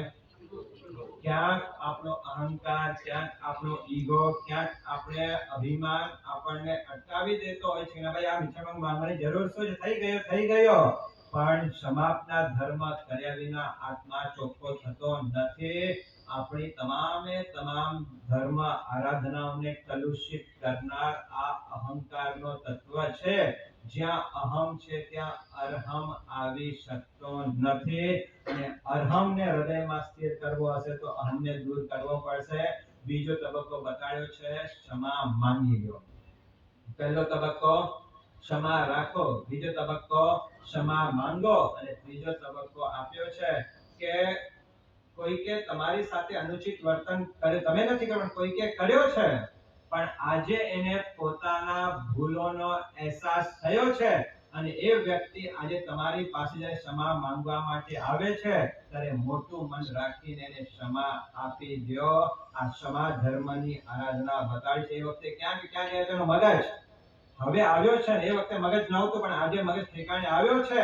આજે સામેથી તમારી પાસે જ્યારે આવે છે ત્યારે ક્ષમા આપી દો. ક્ષમા માંગનાર પણ મહાન છે અને ક્ષમા આપનાર પણ મહાન છે. આ વારસા સૂત્ર એમ કહે છે, જો ઉવ સમય તસ અતિ આરાહણા, જો ન ઉવ સમય તસ નથી આરાહણા. જે ક્ષમાપના કરે છે એ આરાધક છે, જે ક્ષમાપના કરતો નથી એ આરાધક નથી. સાચો કહેજો, પાછળ આવશે. એટલે એ જમાનામાં કાગળ લખતા હતા, એના પછી ઈમેલ નો જમાનો, હવે તો વોટ્સએપ નો જમાનો. સાચો કહેજો, તમે વોટ્સએપ કોને કરશો? જેની સાથે કશું થયું જ નથી, જેની સાથે કોઈ અભાવ નથી, જેની સાથે કોઈ બોલાચાલી નથી, જેની સાથે કોઈ દુર્ભાવનાઓ નથી, એની સાથે મિચ્છામિ દુક્કડમના મેસેજ ફોરવર્ડ કરશો, પણ હકીકતમાં વાસ્તવિકતામાં જેની સાથે થયો છે તો બોલતો નથી, તો પછી આ ક્ષમાપના કરવાનો અર્થ શું સરે છે? જેની સાથે કઈ મનમુટાવ થયા છે, જેની સાથે ક્યાંક દુર્ભાવનાઓ થઈ છે, ક્યાંક મિસઅન્ડરસ્ટેન્ડિંગ થઈ છે, ક્યાંક વેર ઝેરના ક્યાંક બીજ વવાઈ ગયા છે. આપણે પહેલા પણ વાત કરીને કે દીર્ઘ કષાય, તીવ્ર કષાય અને શીઘ્ર કષાય ન હોવો જોઈએ. તેમાં ત્રીજા પ્રકારનો કષાય કયો હતો? દીર્ઘ કષાય. જો 1 વર્ષથી અધિક જો કષાય આપણા મનમાં રહી જાય તો એ આત્મા મિથ્યાત્વી આત્મા કહેવાય છે અને મિથ્યાત્વીનો ક્યારે પણ મોક્ષ થતો નથી. મોક્ષની પ્રાપ્તિ માટે સમ્યક દર્શન જરૂરી છે અને સમ્યક દર્શન માટે ક્ષમાપના હંમેશા જરૂરી રહી છે. જેની સાથે મનમુટાવ થયા છે, જો રૂબરૂ હોય, સામેથી ચાલીને ચાલ્યા જાઓ, પોતાની ભૂલનો એકરાર કરો, ભૂતકાળ ભૂલી જાઓ. આજે આવ્યો છો, ચાલો પ્રેમનો નાતો બાંધીએ. આ ક્ષમા ધર્મની આરાધના. યાદ રાખજો, લોહીથી ખરડાયેલા કપડા ક્યારે લોહીથી ધોવાતા નથી. લોહીથી કદાચ કપડા ખરડાઈ ગયા હોય એ ક્યારે પણ લોહીથી ધોવાતા નથી. એના માટે તો પાણી જોઈએ છે. ક્યાંક એકબીજા સામે આગ આપણે ઓકી દીધી હોય, હજી પણ આગ ઓકશું તો એ આગ હજી ભભૂકી ઉઠશે. સામે થાય આગ તો તમે થજો પાણી. આ છે મહાવીરની વાણી. બસ આ ક્ષમા ધર્મની આરાધના. અગ્નિશર્મા તાપસે આટલા માસક ક્ષમણના પારણે માસક ક્ષમણ કર્યા, પણ ક્ષમા ના આપી, અનંત સંસાર વધી ગયો હતો. આપણે બધું જ કરીએ, તપ જપ આરાધના કરીએ, પણ જો એકબીજા સાથે જો વેરના ગાંઠો નહીં છોડીએ અને મૈત્રીનો હાથ નહીં લંબાવીએ તો આપણે પર્યુષણ પર્વના આરાધક બની શકવાના નથી. ક્ષમાપના એ મોક્ષનો દરવાજો છે. ક્ષમાપના એ ધર્મનો સાર છે. ઉવસમ સારમ સુખામણમ. ઉપશમ એટલે કે ક્ષમાપના એ ધર્મનો સાર છે. બસ એ ધર્મને આપણે આપણા જીવનમાં ઉતારીએ અને બીજા સાથે આપણી ભૂલ છે તો મિચ્છામિ દુક્કડમ માંગીને એક વર્ષની અંદર મારો હૃદયમાં જે પણ કાંઈ આડી અવળી એન્ટ્રીઓ નાખેલી છે એને સાફ કરીને શુદ્ધિકરણનો પ્રોસેસ કરીને મારે મારા આત્માને શુદ્ધ અને વિશુદ્ધ બનાવવું છે. આવી મંગલ ભાવના સાથે સાધર્મિક ભક્તિ અને ક્ષમા ધર્મ આપણા જીવનમાં આવે અને એ દ્વારા આપણે આપણા જીવનમાં આત્માનો કલ્યાણ સાધીએ એ જ મંગલ શુભ.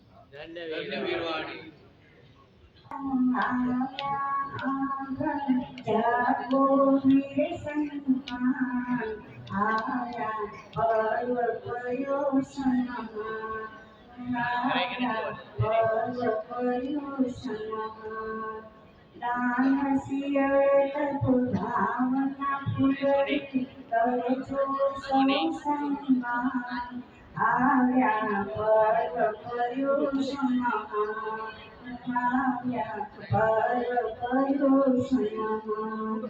સાધન ભક્તિ કરજો દુખિયા દુઃખો મરજો ખમી ખમાઈ સૌની ખમજો વેરની ભૂલી મૈત્રી કરજો નાના મોટા સર્વ જીવોને ગણજો નીત સમાન આવ્યા પર્વ કયો સન્માન આવ્યા પર્વ કયો સન્માન દાન આપીને દાની સરી બનજો સદાચારથી શિરની કરજો સમતા ભાવે તપને તપજો ભાવના ભાવે ભવજલ તરજો કવિન્દ્ર સાગર સુર છે ગરજો પ્રેમે પ્રભુનું ધ્યાન આવ્યા પર્વ કયો સન્માન આવ્યા પર્વ કયો સન્માન કલ્પતરુથી કૈથી કરજો પ્રેમે પ્રભુનું ધ્યાન આવ્યા પર્વ કયો સન્માન આવ્યા પર્વ કયો સન્માન આવ્યા પર્વ કયો સન્માન. પરમાત્મા મહાવીરદેવ 45 આગમોમાંથી ભગવાનનું એક આગમ છે. શું નામ છે ખબર છે? સાધર્મિક ભક્તિ વિશે એક આગમ છે. શું નામ છે આગમનું ખબર છે કોઈને? જીવાભિગમ સૂત્ર. જીવ તરફ અભિગમ તમારો કેવો વ્યવહાર એના વિશે ભગવાન મહાવીરે આખું આગમ બનાવ્યું છે. કોઈ પણ ધર્મ, કોઈ પણ સમાજ એકબીજાના અભિગમ વગર ચાલતો નથી, એકબીજાના વ્યવહાર વગર ચાલતો નથી. એટલે ભગવાન મહાવીર સ્વામીએ એક સૂત્ર લખ્યું, અણોરમ જાયમ આગચ્છે. અન્યને જાતિમાંથી આવેલા હોય જો નમસ્કાર ધારક, જે નમસ્કાર એટલે શું? આપણા ધર્મનો મંત્ર, આપણા ધર્મની અંદર, જૈન ધર્મની અંદર મંત્રનો બધાય મંત્રોમાં સારું કયું છે મંત્ર? કલ્પસૂત્રમાં વાત આવશે કે બધા પર્વોમાં પર્વાધિરાજ પર્યુષણ પર્વ, બધા તીર્થોમાં મોટામાં મોટું તીર્થ શત્રુંજય તીર્થ, બધા ગાયોમાં કયું ગાય? કઈ ગાય? રામજીનું ગાય. એમ બધા મંત્રોમાં મંત્ર સ્વરૂપ વિશ્વ મંત્ર એવો નમસ્કાર મંત્ર ભગવાન મહાવીરે કીધું. જો આપણે બધા અન્યોન્ય જાતિના છીએ, કોઈ મેવાડમાંથી આવેલા છે, કોઈ રાજસ્થાનમાંથી આવેલા છે, કોઈ મારવાડમાંથી આવેલા છે, કોઈ સિંધમાંથી આવેલા છે, કોઈ ગુજરાતમાંથી આવેલા છે, કોઈ સીમાલમાંથી આવેલા છે. આની અંદર બધા આપણે બધા કચ્છી કહેવાય, પરંતુ બધા આપણે ઓસવાળો છીએ અને સીમાળ છીએ. કોણ છીએ? શ્રી સીમાળ. તમને ખબર છે? કોઈ વિશાળ શ્રીમાળી લખાવે છે. શું લખાવે છે? અને દશા શ્રીમાળી લખાવે છે. કેટલા વિશાળ ઓસવાળ લખાવે છે, કેટલા દશા ઓસવાળ લખાવે છે, કેટલા દશા પોરવાળ લખાવે છે, કેટલા દશા વિશા પોરવાળ લખાવે છે, કેટલા દશા નીમા ને વિશા નીમા. આ બધી જ્ઞાતિઓ છે. અને તે બધા ક્ષત્રિયોમાંથી આવેલા છે. શેમાંથી આવેલા છે? અને ક્ષત્રિયોમાંથી આવેલા, પરંતુ આપણે ભગવાને કીધું અન્ય જાતિ આગળ તાના, બધી જાતિઓમાંથી આવેલા હોય, પરંતુ જે નમસ્કાર મંત્રને ધારનારા હોય શું કહેવાય? શ્રાવક. એ મારો શ્રાવક કહેવાય. એને ક્યારે પણ અવજ્ઞા કે તિરસ્કાર થાય નહીં. શાસ્ત્રમાં વાત આવે છે, નાના મારા જેમ સદાશિવની વાત કહી એવી જ રીતે એક વાત આવે છે શાસ્ત્રની અંદર. ભગવાન મુનિશ્વર સ્વામીના વખતની વાત આવે છે. એક જીનદાસ શેઠ અને બે શાંતનુ શેઠ હતા. બંને પૈસાવાળા હતા, ખૂબ જ પૈસાદાર હતા, પરંતુ ક્યારેક કોઈનું કર્મ અપ એન્ડ ડાઉન થયા કરે. આપણે મુંબઈની અંદર જોઈએ છીએ કે આજના યુવાનો ઘણા આગળ વધી ગયા છે અને જૂની પેઢીવાળા થોડા ડાઉન પણ થયા છે. એ તો એક આપણે સાયકલ છે, ઊંચે નીચે થયા કરે. એની અંદર જીનદાસ નામના શ્રાવક ખૂબ જ ધર્મ, 3 માળની હવેલી, ઘરની અંદર બધી ચીજો, સવલતો, ઘર, મંદિર, બધું. અને એના ઘરની અંદર જેને કહો કે અભંગ દ્વાર એના ઘરની અંદર આવેલો કોઈ દિવસે મનથી જરાય પણ દૂષિત ન થાય, જરાય પણ દુઃખી ન થાય, એટલો આનંદથી પાછો વળે. એવા પ્રકારના શ્રાવકના ઘરે કાચી પેઢી કાચી થઈ ગઈ. બધું વેચાઈ ગયું, મકાન પણ વેચાઈ ગયું, હવે કાંઈ રહ્યું નથી. એમના સારી પણ રોજનો નિયમ આપણે બધે શું કે પેટ ભરેલો હોય તો ધર્મ છે. શું થાય? પેટ સુખી. ઘણા લોકો આજે પણ કહે છે, કાલે પણ મને કહે કે મારશે, કાલે આવે તો ચેપી આવે તો ચેપી. એ પણ કહેતો હતો કે જે પેટ મેં ધર્મ ન કરે એ તો ઠીક છે, પરંતુ સાચો ધર્મ એ કે દુઃખી હોય કે સુખી હોય પોતાના ધર્મની નીચે ક્રિયાને ન મૂકે, ન પૂજાને મૂકે, ન સામાયિકને મૂકે, ન વ્યવહારને મૂકે. બધું બધું કરતો હોય, પરંતુ કહે છે કે મને બચાવનાર ધર્મ છે. હવે બન્યું કે ઘરની અંદર 3 દિવસ ત્યાં ખાવાનું નથી. કેટલા દિવસ થઈ ગયા? કોઈને કહેતા નથી કે અમને ખાવાનું નથી મળ્યું. 3 દિવસથી ખાવાનું નથી મળ્યું. 3 દિવસના ઉપવાસ. કે આજે નથી તો ઉપવાસ. એમને ખાવાનું અંદર લાંગર લેવાનું કે આજે નથી તો મળે તો સંયમ વર્તી, ન મળે તો તપો વર્તી. આ સાધુની અને શ્રાવકનું કર્તવ્ય છે. આજે ઉપવાસ, 24 ઉપવાસ. બીજા દિવસે 24 ઉપવાસ. ત્રીજા દિવસે હવે આવતીકાલે ચોથા દિવસે શું કરશું? સાવી કહે કે તમે રોજ પ્રતિક્રમણ કરવા જાઓ છો? હા.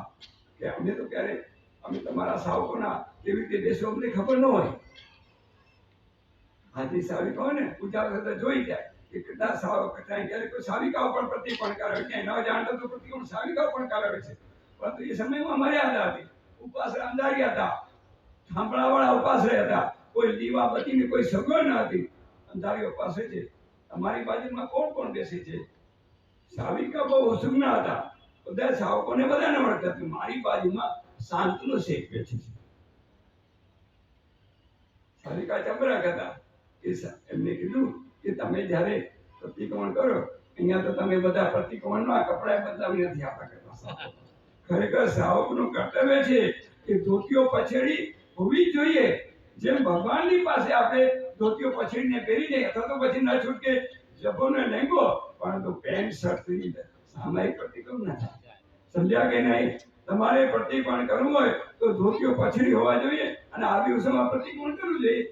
એટલે કહે છે કે અમે પ્રતિક્રમણ કરીએ તો બધા પોતપોતાના થોડેક દૂર, અહીંયા લાઈનમાં પ્રતિક્રમણ તો થોડેક દૂર, બધા પોતપોતાનું સામાન દૂર રાખીને કપડાં બદલાવીને પછી ઘરના કાંઠા બધા નીકળ્યા કરીને કશું છે. આજે તો તમારા સામાયિકની અંદર દરવેજ ક્ષેત્રમાં જાણે ઘરના કાંઠા છૂટ રાખો છો.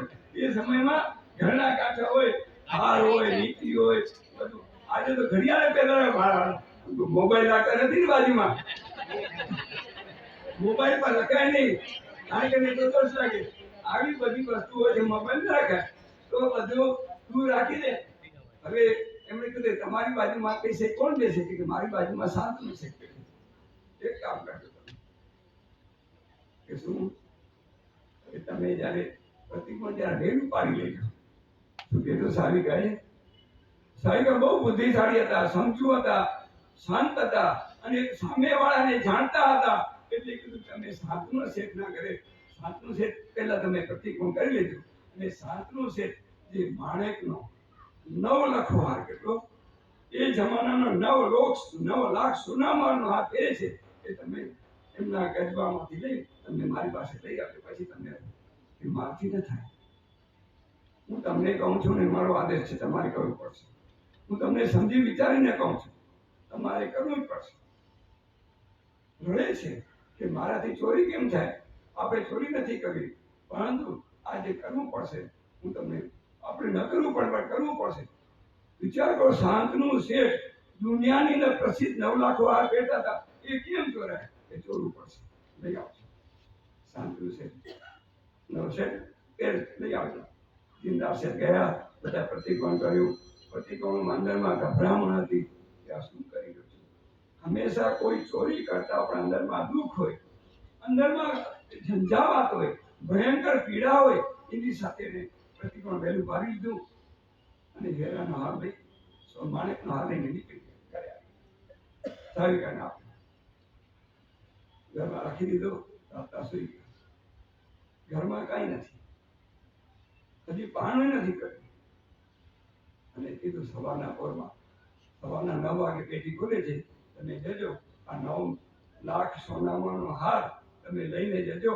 અને શેઠના અંગત હવે પેટીઓ, આ જમાનામાં 2 પેટીઓ છે, 2 ઓફિસો. એક અંગત શેઠની પેટી હોય, ઓફિસર જે આપણા ડાયરેક્ટરની અંગત હોય ઓફિસ. બીજી 12 હોય, 3, 4, 5.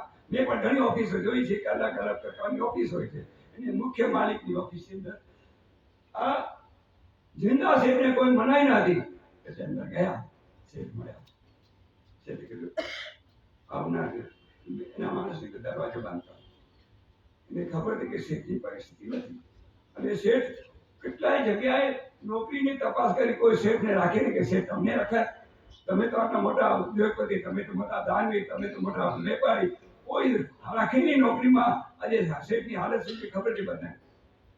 શેઠે કીધું આવો બધા પારણું કર્યું કે ના પારણું નથી કર્યું, હવે કરીશ. બોલો શું કામ છે શેઠ? તમારી પાસેથી ગીરવે રાખીને સોનામાં લેવા આવે છે. શું લઈ આવે છે? શું નાખ્યો? પોતાનો હાર. કાલે ગઈ, હજી તો 12 કલાક પહેલા લીધેલો હાર શેઠની સામે. શેઠનું જરાય રૂમાણ ન ફર્યું. અને શેઠને સાવિકાએ કીધું હતું, ચિંતા જરાય પણ રૂવાણું ફરકતા નહીં, હસતા હસતા આપજો, તમે જુઓ શું થાય છે. શેઠે કહ્યું કેટલા રૂપિયા આપો? 1.25 લાખ. આ શું કહેવાય? હે, આજે કોઈ 5 લાખ કે 25 લાખ કે 5,000 કે 10,000 ને મારી પાસે કઈતા જતા. મારા નીચાથી જના નહીં ઘણી કરે, ક્યારે માતા પિતાને સેવા કરી હોય અને જ્યારે ભાગીદાર હતો તો ભાગ પડવા માટે તૈયાર થતા હોય. આજે હું જોઉં છું બધું.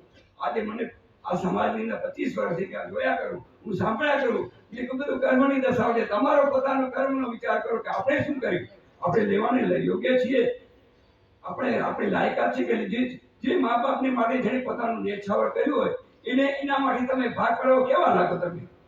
આપણને શેઠ પ્રેમથી આપી. શેઠ કહે છે કે શેઠ બેસ્ટ કરવા બેસ, આજે પાણું નથી કર્યું, અહીં મારા તરફથી પાણાનો લાભ આપજો. શેઠે પોતાના મિત્રોને કીધું, પોતાના માણસોને કીધું જાઓ શેઠના ઘરે બધું ખાવા પીવાનું આજે ત્યાં લઈ જજો. શું કહેવાય ખાનદાની? આ કહેવાય સાવપણનું સાચું. હવે એના પણ વાન ડૂબી ગયા હતા અને 1.25 લાખ સોના મારફતથી એની સામે ધંધો કર્યો. પાછળ લીધું, દુકાન હતી પાછી લીધી અને સોનામાં ધંધો કર્યો. એ પણ મોટા ઝવેરી હતા. 12 મહિનામાં ઉતરી ગયા. ત્યારે શેઠની પાસે ગયા. શેઠને કીધું શેઠ તરફ. શેઠે ચોખ્ખું કીધું કે મેં ક્યાં લખ્યું નથી, મેં કાંઈ કીધું નથી. મારું જે ફરજ રીતે બજાવી અને તમારો જે મારો માલ છે એ પણ તમે ઢાવે ન લો. આ પરિસ્થિતિ આ સાવકની હતી. આ પરિસ્થિતિ જ્યારે જમાનામાં આવશે ને આપણા સમયમાં, ત્યારે આપણો જૈન ધર્મ મિશન કહેવાશે. આપણે જૈન ધર્મ પડતો થયો. આજે 25 કરોડમાંથી 1 કરોડમાંથી હું જ્યારે નાનો હતો ત્યારે કહેતો હતો 1 કરોડ માણસો કેટલા છે, હવે કેટલા? અને કેટલાય ખબર હે? પારસીની જેમ આપણી હાલત છે. હું તો સાચું કહું, આજે મંદિરો બનાવવા છે અને આપણે મંદિરોની પાસે આપણું આંધણ છે. ભગવાન મહાવીરે ચોખ્ખું કીધું કે જે ક્ષેત્રમાં સુજાતો એ ક્ષેત્રમાં વાપરો તમે. આ જીવાભિગમ સૂત્રને ઘણું બધું છે. એની અંદર વાત કરી છે કે તમે દેવદ્ર પાસે ન દોડો, મારા પાસે ન દોડો, મારા કામ પાછળ દોડો. મારું મિશન ચલાવવું હોય છે, 5 વર્તનનું સંયમ જીવનનું ચલાવવું હોય તો તમારે તમારા પાછળના સાવકોને જુઓ. કોને જુઓ? તમે તમારા સાવકોને જુઓ કે કયો ગરીબ છે, એ માસે દશા કામ ધંધે જો નકામ હોય કામ કરે નતું આળસુ હોય ખરાડ હોય એ થઈ જાય કઈ નહીં આપણો સારો છે કે નહીં કાંઈ નહીં નૌકર તો ગણે છે ને એને પણ પ્રેમ આવે તમે એની સાથે પણ તમે એવું વર્તન કરશો ને તો એ સારો મહાન બની જશે એ કદાચ એ મોટો માણસ નહીં બને પરંતુ ત્રીજી પેઢી પાછી કરી જશે ત્રીજી પાછી ભાઈ સમતે કચરો ઉપકાર સંતો મેં તો ઘણા જોયા છે આપ સૌને કચ્છી સાહેબનું કે મારા સાહેબ असांजो गांव है असांजो उपकारी है असीं करो असांजी हालत बि असीं कहिड़ी रीते जीवन जींदा हुआ असांजो समाज असांजो मादे असांखे उभो कयईं अॼु मादे जो ऋण चुकाइजो असांजो समय आयो है આવા પ્રકારનું કહેનારા પણ છે તમે એને એમ સમજતા કે આપણે કરી છે ફેર થશે ફેર થતું જ નથી અને કામ આવે છે એટલા માટે કહું છું આજે ફરજ શું છે આપણી ફરજ છે એ સાધારણની ભક્તિ સાધારણને ઊંચું લેવાનું સર્વ સાધારણનું ફંડ કરવાનું હું તો હજી તમારી પાસે 2 દિવસની બીજ આવશે હું કહીશ કે ફટાફટ સ્વપ્ન દ્રવ્ય કરતા આપણું જે સર્વ સાધારણ ફંડ અને આપણું જે મારું અને અમારા આ ટ્રસ્ટમેન્ટનું જે અંદરમાં જે મિશન છે કયું મિશન છે કે ભવન બનાવવું આપણે લાગે હેડ વડે ભવન બનાવી કરો કે હેડ અને ચાલુ અને તો પાછે બોડી થાય પર એ પાગે આજે ચોટો થાય ઉના બે કમને બીજ જો એ તો સમાજ હતા ભાંગી આપણી ફરજ છે આપણે વાણિયા બુદ્ધિથી કામ કરવાનું છે સેનાથી કામ કરવાનું છે આપણે એક જણા વિચારો કે મારો મૂજો હે ને એકડો રૂપિયો પણ મૂજો લખ્યો લગ્યો ખપુંગ્યો મુકે લખાણું જાય મુકે રૂપિયો લેણું જાય મુકે 50 રૂપિયા મુકે 5 લાખ રૂપિયા મુકે $1 રૂપિયા મુકે કરોડ રૂપિયા મુકે 5 કરોડ રૂપિયા મૂકીઓ શક્તિ અને ભવન મેં વાપરી દો અને આ ભવન છે ને તમને શું કામ આવશે ખબર છે આપણા ગામને ખૂબ જ કામ આવશે મારો મિશન છે ને ભલે 4 ગુજરાતી ભણો છે હું બધાને કહું નોટી જે થાય નહીં કોમર્શિયલ હોવું જોઈએ તમે સંસારમાં કોમર્શિયલ કરો છો એમ સમાજની અંદર કોમર્શિયલ કરશો તો સમાજ ચાલશે તમે ખાલી લઈ 25 કરોડનો માલ લઈને તમે રાખી દો પછી શું થાય પરમાત્મા આપણને બધું આપે છે પરમાત્મા આગળ કાંઈ નથી કરવાનું પરંતુ સમાજના ધર્મની અંદર બધું કરવાનું છે 7 ક્ષેત્રમાં પ્રતિપણ કરવાનું છે સાધુ સંતોને વ્યાખ્યાન આપવાના સાંભળવાના છે સાધનની ભક્તિ કરવાની છે સામાજિક લેવાનું કરવાનું છે વિરોધ કરવાનું છે આવું કંઈ કરો અને એના દ્વારા આપણો કંઈક પૈસો આવા સમાજમાં જશે તો એ સાધનિક ભક્તિ થશે એની અંદર સમાજને હું હેમચંદભાઈને ટ્રસ્ટ મંડળ કહું છું કે તમે જે ભવન બનાવો એની અંદર હેમચંદભાઈ એની અંદર આપણા ગામના જે સાધનિક હોય એના માટે સાવ નોમિનલ એને લાગે મુજો કામ કે મુલોનું કામ એવું ઊંચું આવી જાય કે જેના થકી મુલન એક આ સમાજને આદર્શરૂપ બની જાય એના માટે અન્યોને ભગવાન મહાવીર શું કીધું અન્યોને આ જાતિ આ કરતા કઈ નમસ્કાર ધારક હોય નૌકાર મંત્ર ગણતો હોય બીજું કઈ ના કરતો હોય